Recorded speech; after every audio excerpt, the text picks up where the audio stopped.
Hi, folks. This is Don Meissner with the North Country Fishing Report. You know, I had mentioned in another report about the DEC, and the DEC is putting out ideas and information all the time now online that they didn't used to years ago. And so one of their new items that they just broadcast was that the Otsego Lake. Now, some of you may know about that, may not, but it's one of our deeper lakes in New York State. And the DEC, along with some of the colleges, they've put together these hand-built cobble rock reefs.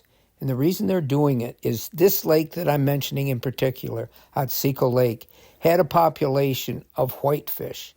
Now, whitefish are native to New York. You can't find them hardly any places anymore. They're going by the way of what cold water species have done, and we've talked about that before.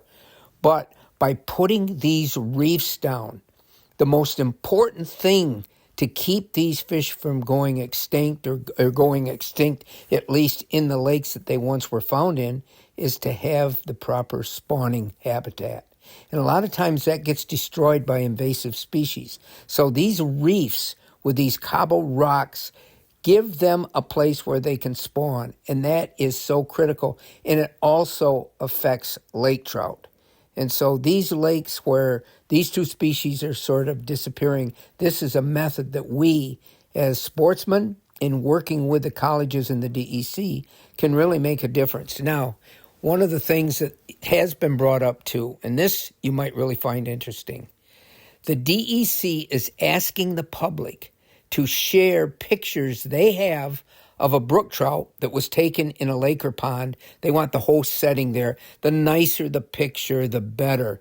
But if you have a photo of a brook trout that was taken in a pond or lake, and you can see that in the background, and the reason they want this is because what we have in New York State is pretty special, and that is thousands of bodies of water that hold native brook trout and lake trout.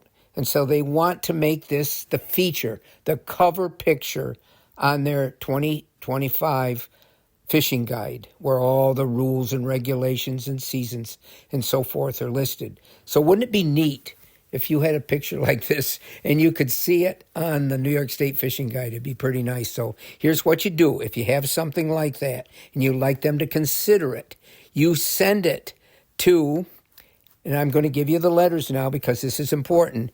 You send it to fwfish@dec.ny.gov.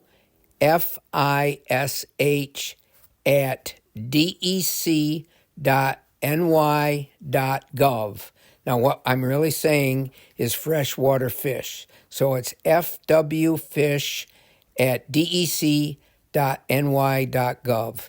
You know, we didn't used to have these opportunities. You either had to know somebody or something, but now anybody from the state that has a neat picture gets a chance to have it on the fishing guide, and then all the sportsmen around the state get to see it. So it's a fun thing, and I thought I'd bring this up when we're talking about Otsego Lake because our lake trout and our brook trout and our whitefish are really a special part of what New York State fishing is about. Again, we take so much for granted, but I honestly believe, and I've been all over this continent fishing to all the very special spots that people pay thousands and thousands of dollars for a fishing vacation. And I do think that our fishery is more unique and more special than any place I've seen. And the reason why, yeah, other places have great bass fishing. And yes, all the different lakes in Wisconsin, Minnesota, and Michigan, there's some great freshwater, warm water fisheries there. But we have it all. We not only have all these species of fish in this area, but we have record-sized species of fish, and we have both wonderful warm water fishing, which is the species I just mentioned, and then the cold water fishing, which is the deeper lakes, which have lake trout and brook trout and whitefish. Until next time, folks, this is Don Meissner with the North Country Fishing Report.